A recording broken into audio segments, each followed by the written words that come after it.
Hej. Vi har om ølbrygning, og den proces, som vi fokuserer allermest på, det er maltning.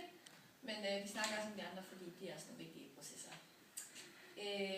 Den vigtigste ingrediens i øl, det er byg. Meget vigtigt.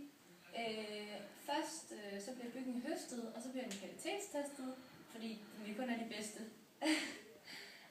Og så kommer de byg, som så kommer igennem, de kommer så i frisk vand, og så derefter så står de lidt, og så bliver de så til malt.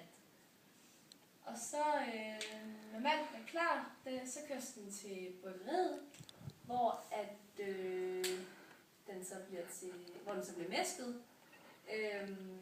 Og mæsken den indledes ved, at den knuste malt den blandes med vand.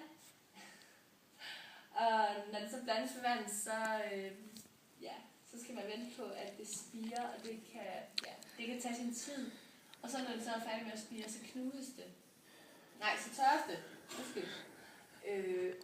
Mæskning, det er en biokemisk proces, hvor der er forskellige typer af enzymer, der aktiveres og begynder at nedbryde og ændre maltens bestanddele, hvoraf stivelse og protein det er det vigtigste. Og den her proces, den kaldes for infusion. Og det vil simpelthen sige, at malten, det bliver til maltsukker. Rasmus? Ja. Så har vi det her mælke her, det bliver så til noget urt, som... det kan du ikke gøre.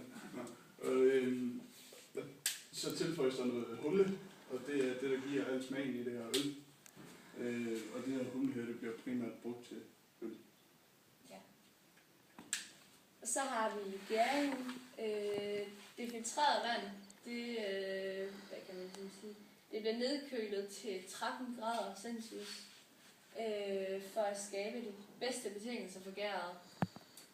Og den her proces, den kommer så i nogle store gæringsbeholdere. Og den blanding, den vil så stå i 6 til 8 dage. Og det er kaldt for en gæringsproces.